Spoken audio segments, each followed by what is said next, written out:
Senhor, eu encontrei. Milagres fizestes em mim, em tua palavra, Senhor. Tua palavra, em tua palavra, Senhor, me edifiquei. Portanto, eu convido você, querido ouvinte, para pegar as Escrituras Sagradas e nós estudarmos o tema. Qual tema? As Escrituras Sagradas. 2 Timóteo 3,16.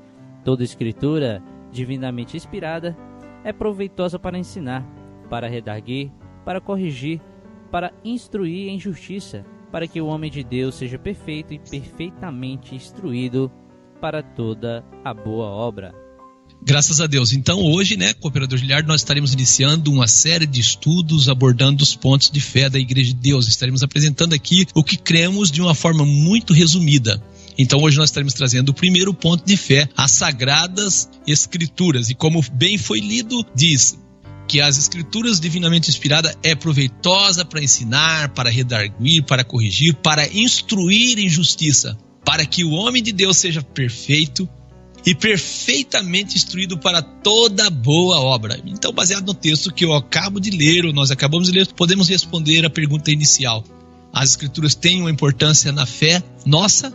Sim, não é isso? Sim, muito importante. Então, sem as Escrituras, nós não somos ensinados, corrigidos, instruídos na justiça. E além de nos ensinar, as Escrituras dão para nós também paciência. Eu me lembro da palavra do nosso irmão Paulo, transmitida em Romanos 15, versículo 4, porque tudo que dantes foi escrito, para o nosso ensino foi escrito, para que pela paciência e consolação das Escrituras tenhamos esperança, graças a Deus. Então Deus deu as Escrituras para nos ensinar, redarguir, corrigir e instruir.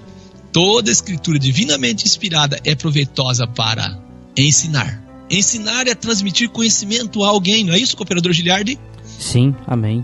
E o sinônimo de ensinar pode ser adestrar, amestrar, doutrinar, educar, explicar, instruir. Redarguir é responder àquilo que foi dito, é replicar, é argumentar, é responder ou retrucar. Replicar é responder com alegações ou argumentos, é contrapor ou refutar. Argumentar é defender ou atacar com razões, apresentar argumentos racionais. A Escritura é proveitosa para corrigir. Corrigir é emendar os erros, é tornar melhor. Conhecer as Escrituras é importante para a nossa fé. E eu acredito que o termo Escritura ou Escritura Sagrada soa, não é isso, um pouco estranho aos ouvidos da maioria dos que ouvem, não soa, o Cooperador Giliardi? Sim, pois não é um termo muito usado.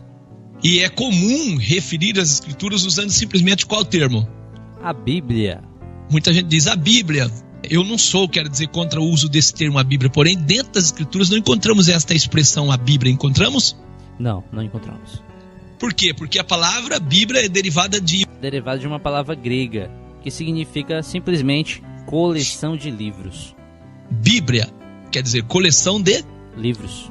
Nós temos um texto em Lucas 4, versículo 16 e 17, que traz para nós um pouco sobre o que nós estamos falando. Cooperador Giliardi? E Jesus, chegando a Nazaré, onde fora criado, entrou no dia de sábado, segundo o seu costume, na sinagoga, e levantou-se para ler. E foi-lhe dado o livro do profeta Isaías. E, quando abriu o livro, achou o lugar em que estava escrito a respeito dele. Então Jesus recebe nas suas mãos o livro do profeta Isaías. Foi como nós falamos. A Bíblia é uma coleção de livros, e nos dias dos nossos irmãos, nos dias ali dos apóstolos, nos dias de Jesus, cada livro era separado, não era isso, Cooperador Giliardi? Sim, cada livro era separado. Foi dado a Jesus o livro do profeta Isaías. Ele pegou o rolo do profeta Isaías, vamos dizer assim, o livro do profeta Isaías, para ler e ler o que se achava escrito a respeito dele. Também temos um texto em Mateus 26 e 56. Mas tudo isto aconteceu para que se cumpram as Escrituras dos profetas. Então podemos pensar assim: Jesus leu o livro do profeta Isaías. Mas tem o livro do profeta o quê? Jeremias. Tem o livro do profeta Ezequiel. Então cada profeta desse trazia um livro, ou escreveram, registraram as palavras do Senhor, a quais eles conheciam como escrituras, não é isso? Amém. Marcos 12, também 24, Jesus respondendo disse: porventura não errais vós em razão de não saberdes o quê? As Escrituras. As pessoas erram por não conhecer as Escrituras. Nós falávamos aqui dos bereanos em Atos 17:11. Ora, estes bereanos foram mais nobres do que estavam em Tessalônica. Por quê? Porque de bom grado receberam a palavra, examinando cada dia nas Escrituras, se estas coisas eram assim. Os bereanos ali, eles ouviam as pessoas, eles conferiam nas escrituras se essas coisas eram assim. Então nós estamos falando da palavra escritura. O nosso primeiro ponto de fé é as escrituras sagradas. As escrituras sagradas. Os bereanos conferiam. Em Atos 18:28 nós temos: porque com grande veemência convencia publicamente os judeus, mostrando pela escritura que Jesus era o Cristo. Essa era a prática do nosso irmão Paulo, né? Amém. Então é comum dentro da Bíblia os termos escrituras e escrituras sagradas. Esse termo é bem comum dentro desta coleção de livros, não é isso? Amém. Então devemos saber a que está referindo os termos escritura sagrada e escrituras. A Igreja de Deus crê e baseia a sua fé unicamente nas escrituras. E nesse sentido, a Igreja de Deus está edificada sobre o fundamento dos profetas, não é isso? Amém. E o que é o fundamento dos profetas? O fundamento dos profetas é aqueles 39 livros do Antigo Testamento, as Escrituras hebraicas. E dos apóstolos? São os 27 livros do Novo Testamento, das Escrituras gregas. Então é isso. Então a Igreja de Deus, ela tem sua fé edificada em tudo que as Escrituras falam. A Igreja de Deus não diz, como muitas pessoas dizem: o Velho Testamento foi abolido, isso, aquilo, aquilo outro. Muitas pessoas que dizem que o Velho Testamento foi abolido, tem muita crença que eles mantêm que é lá do Velho Testamento. Para nós não faz diferença Velho Testamento e Novo Testamento no sentido de escritura. Nós vamos mostrar um pouquinho isso. Então as Escrituras foram escritas, na sua maioria, em duas línguas. Quais são essas línguas? São as línguas hebraico e grego. E as Escrituras, para nós, como nós conhecemos, são formadas por 66 livros. Nós já dissemos, 39 livros do Antigo Testamento, 27 livros do Novo Testamento. Foi escrita por cerca de 40 pessoas num período de 1.600 anos, mais ou menos. E o autor dela é Deus. Deus é o autor. Já foi traduzida as Escrituras em mais de 2.539 idiomas até o ano de 2011, esse dado. Para compreendermos então o significado desses nomes Antigo e Novo Testamento, precisamos saber que a palavra testamento, quando utilizada para designar esses dois grupos de livro, significa aliança, pacto, contrato, concerto. Não tem nada a ver com o que está escrito, assim, ou com o escrito, não é isso? Amém. E nós podemos dizer assim que não tem apoio das Escrituras a ideia de que as Escrituras que compõem o período do Antigo Testamento foram abolidas por Jesus. Não há apoio bíblico nesse sentido. E que agora só tem em valor os escritos do Novo Testamento. Essa compreensão errada das pessoas que mantêm essa crença, né? Mas nós podemos dizer que as Escrituras também podem ser divididas em partes. Toda a Escritura pode ser dividida em partes. Nós temos aí as divisões das Escrituras. Nós temos algumas divisões, eu posso citar algumas. Histórias, sim, poesias, profecias, evangelhos e cartas. Histórias são os livros que narram as histórias, a criação, o plano original de Deus para a terra, o fracasso da humanidade, Adão e Eva, e a sua queda, a formação do povo de Israel e a promessa da vinda do Messias como rei ungido da parte de Deus. Essas informações nós podemos pegar nos livros históricos das Escrituras, não é isso? Amém, exatamente. Então nós podemos perceber essa subdivisão do livro de Gênesis ao livro de Esther. Nós podemos perceber essa subdivisão do livro de Gênesis ao livro de Esther, incluindo o livro de Atos, que se encontra no Novo Testamento. E quase 100% do que nós encontramos escrito nesses livros entende-se de fato como ler, né? Sim, é bem fácil de entender. É bem fácil. E nós não podemos deixar de observar algumas profecias dentro desses livros também. Livros de história, tem algumas profecias também. E a segunda divisão é a poesia, que são livros o quê? São livros escritos em linguagem poética, né? Que inclui ali Jó, Salmos, Provérbios, Eclesiastes e Cantares de Salomão. Eles, né, sendo que 85% desses livros entende-se como se lê. Aí existe algo, né? Poucas pessoas sabem, ministro Lucas, né? Uma boa porcentagem dos escritos dos Salmos, olha aí, ó, poucas pessoas sabem, são profecias.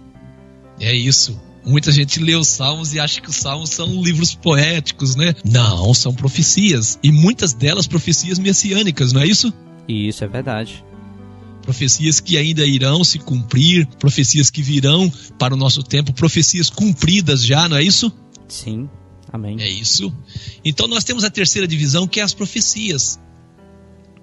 São os livros escritos em linguagem profética.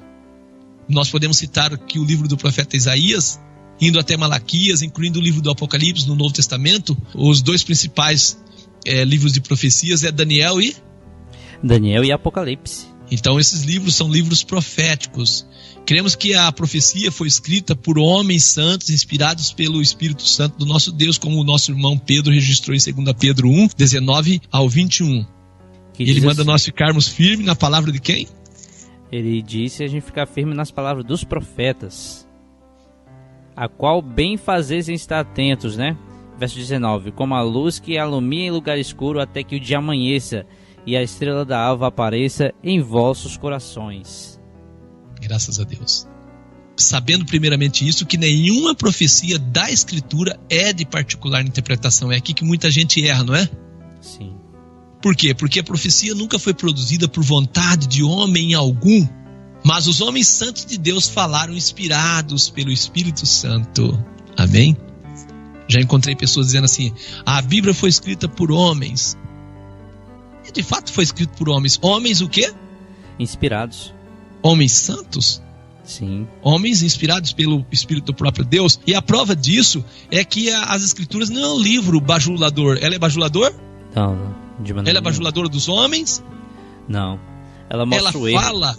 Ela fala contra a natureza pecaminosa dos homens, não é isso? Sim. Ela ensina os homens a ser perfeito diante de Deus. Ela corrige. Então, de fato, foram homens diferentes da grande maioria dos homens, não é isso? Sim.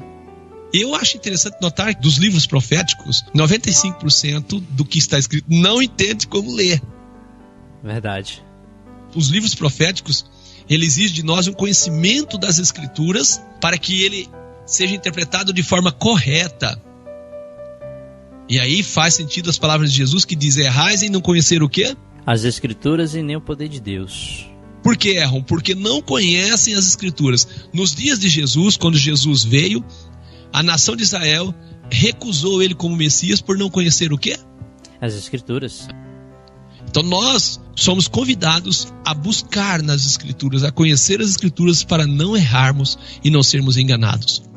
Eu digo, já falei isso, que a humanidade está sendo preparada para o maior engano da história, que é recepcionar Jesus como anticristo.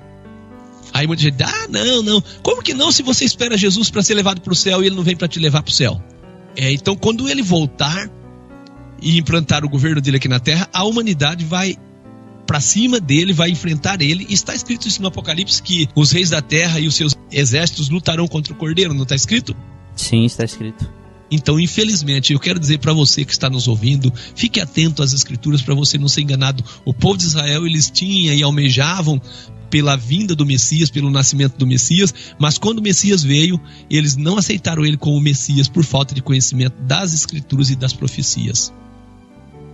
Para entender as profecias, eu já disse, precisamos seguir alguns princípios. Primeiro, o primeiro princípio é a Bíblia explica-se por si mesma, não é isso? Sim. Então ela própria vai explicar ela. E o segundo, nenhuma profecia de particular o quê? Elucidação.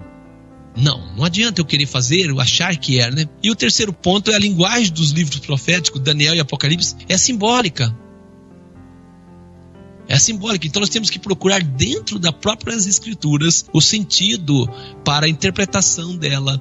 E eu digo, a Bíblia interpreta-se a si mesma. Amém? Amém. Eu me lembro das palavras do nosso irmão, o profeta Isaías, no capítulo 28, 10, ele diz o quê? Porque é preceito sobre preceito, preceito e mais preceito, regra sobre regra, regra e mais regra, um pouco aqui, um pouco ali. Então é isso. Nós não podemos aceitar uma parte das Escrituras e recusar outra, mas nós temos que, pelo Espírito de Deus, encontrar uma harmonia nas Escrituras, não é isso? Amém. É um pouco aqui, um pouco ali. E a quarta divisão são os evangelhos. São os livros que contam a vida de Jesus, o início do seu ministério e apresenta Jesus como o Messias, o Salvador do mundo. São eles Mateus, Marcos, Lucas e João. E desses livros nós podemos dizer que, eu digo assim por cima, uns 85% entende-se como ler, é o que está escrito. Porque 15% nós temos ali nos 15% parábolas, não é isso? Sim, parábolas. 15%. E aí vem depois as cartas, ou chamadas as epístolas, né? Que nós podemos dizer que começam em Romanos e terminam em Judas. E ali nós podemos dizer que 100% delas entende como se lê. É o que está escrito.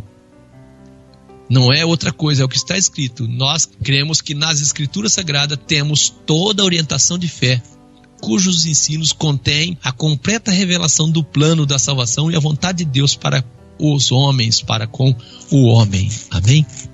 Graças a Deus, né? Nós estamos trazendo para os nossos ouvintes os pontos de fé da Igreja de Deus, uma série que nós estamos gravando, vamos fazer, e hoje estamos trazendo o primeiro ponto de fé, as Sagradas Escrituras. Nós temos um texto em 2 Timóteo 3, versículo 13 ao 17, que diz: Mas os homens maus e enganadores irão de mal a pior, enganando e sendo enganados. Tu, porém, permanece naquilo que aprendeste e de que foste inteirado, sabendo de quem o tens aprendido, e que desde a tua meninice sabe as Sagradas Escrituras, que podem fazer-te sábio para a salvação, pela fé que há em Cristo Jesus. Toda Escritura divinamente inspirada é proveitosa para ensinar, para redarguir, para corrigir, para instruir em justiça, para que o homem de Deus seja perfeito e perfeitamente instruído para toda boa obra. Então as Escrituras, elas podem fazer-nos sábios para a salvação pela fé em Jesus Cristo. Graças a Deus. Então foi dito por nosso irmão Paulo, ou nosso irmão Timóteo, que ele sabia as palavras que podia fazer ele sábio para a salvação. Então as Escrituras podem nos fazer sábios para a salvação. Cremos que as Escrituras Sagradas é a própria verdade e permanece para sempre. Salmo 119, versículo 160 diz: A tua palavra é a verdade desde o princípio, e cada um dos teus juízos dura para sempre. E Jesus disse que nós somos santificados por quê? Na tua verdade. João 17, 17. Ele diz assim: santifica-os na tua verdade, a tua palavra é a verdade. Eu creio que não há dúvida de que a palavra é a verdade, a palavra de Deus. Nós temos também o registro do nosso irmão Pedro em 1 Pedro 1, 23. Sendo de novo gerados, não de semente corruptível, mas da incorruptível, pela palavra de Deus, viva e que permanece para sempre. Então a palavra de Deus nos gera de novo, faz nós termos um novo nascimento, não é isso? Sim. Nosso irmão Paulo, escrevendo em 2 Timóteo 3, versículo 15 a 17, ele diz que é útil para o ensino, a palavra, para a correção, a fim de que o homem de Deus seja perfeito e útil para toda boa obra. E útil para toda boa obra. Eu quero finalizar com 2 conselhos àquelas pessoas que gostam de estudar as Escrituras. Amém. 2 conselhos. Esteja disposto a admitir e mudar quando estiver errado, mesmo que isso signifique abrir mão de uma antiga crença ou tradição. Se você conseguir aplicar com sucesso esse princípio único, você estará muito à frente na busca da verdade espiritual. Sim. Amém. E o outro conselho é: se algo parece confuso ou mesmo contraditório, deixe as Escrituras lançar luz sobre o que você acha difícil de entender. As Escrituras não se contradizem, elas se completam. Elas se completam. Além disso, para compreender corretamente um versículo das Escrituras, você não deve impor o seu próprio ponto de vista sobre o versículo. Não. Em vez disso, use o contexto e outras Escrituras relevantes para encontrar o significado correto daquilo que você está lendo. Amém. Esse é o nosso conselho. E no próximo estudo, então, nós estaremos trazendo o tema, o segundo ponto de fé, o Pai e Criador, o nosso Deus. Graças a Deus por isso. Amém. Nesse instante passo aí a oportunidade para o ministro Lucas finalizar o programa. Nós estaremos então orando ao nosso Deus e você pode estar fazendo contato com os nossos aplicativos aí, com os nossos contatos, entrando em contato para conhecer mais sobre a fé que uma vez foi dada aos santos. Essa fé que tem poder de salvar, que pode santificar as pessoas na verdade. E nosso Senhor Jesus disse que a verdade tem poder de libertar. Vamos orar em nome de Jesus. Amém. Querido e eterno Pai, Deus e Pai do nosso Senhor e Salvador Jesus, o Cristo, mais uma vez te agradecemos por mais um programa que apresentamos, ó Pai, pela oportunidade de conferenciarmos um pouco daquilo que as Escrituras nos traz, por termos, ó Deus, a certeza que o Senhor, ó Deus, que durante todo o tempo da história deste mundo, esteve orientando os teus servos, os profetas, esteve orientando o teu povo para que tivesse uma fé que pudesse de fato santificar. Nós agradecemos ao Senhor pela compreensão que o Senhor tem dado a cada um de nós. Pedimos que o Espírito do Senhor, ó grande Deus, possa, ó Deus, que convencer outras pessoas, convencendo, nos santificando por meio da tua verdade, para que a palavra do Senhor, ó Deus, que possa chegar a outros e outros corações, que o Senhor possa despertar aqueles, ó Deus, que estão em contato com tua palavra, que muitas vezes, ó Deus, querido, foram tocados por teu Espírito, mas não encontram forças para reagir, para mudar.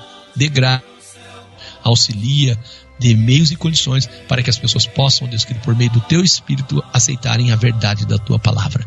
Nós oramos nesse momento por cada ouvinte do programa, oramos por aqueles que estão enfermos, estendo suas mãos de misericórdia, restaurando a saúde de cada um, oramos por aqueles, ó Deus querido, que muitas vezes não têm fé, ó Deus, que falta fé, que o Senhor possa mover uma fé salvadora no coração de cada um. Oramos pelos lares, pelas famílias, para que haja paz, ó Deus querido. Oramos nesse momento também, ó Deus querido, que haja paz também, ó Deus querido, em cada coração para recepcionar a tua palavra, Senhor. Nós oramos também, venha o teu reino, para que a vontade do Senhor, ó grande Deus, possa ser feita na terra como ela é feita nos céus. Cremos naquilo que o Senhor transmitiu por meio dos seus santos profetas, cremos em toda a orientação que o Senhor deu a nós por meio da tua palavra. Sabemos que o Senhor é um Deus de amor, de misericórdia, que não nos ignora, não nos deixou, Deus querido, à mercê das nossas vontades, da vontade do maligno, mas deu a nós o Espírito do Senhor para nos guiar em toda a verdade. Te agradeço por tudo, por mais um programa, no nome santo do nosso Senhor e Salvador Jesus o Cristo. Amém, amém. E assim a paz seja com todos, foi uma alegria estar mais uma vez por meio do programa A Luz das Escrituras, por meio da Rádio Encontro com Deus, transmitindo a você mais um programa. Que Deus te abençoe, uma ótima semana, em nome de Jesus. Então, encerramos o programa A Luz das Escrituras, em nome de Jesus.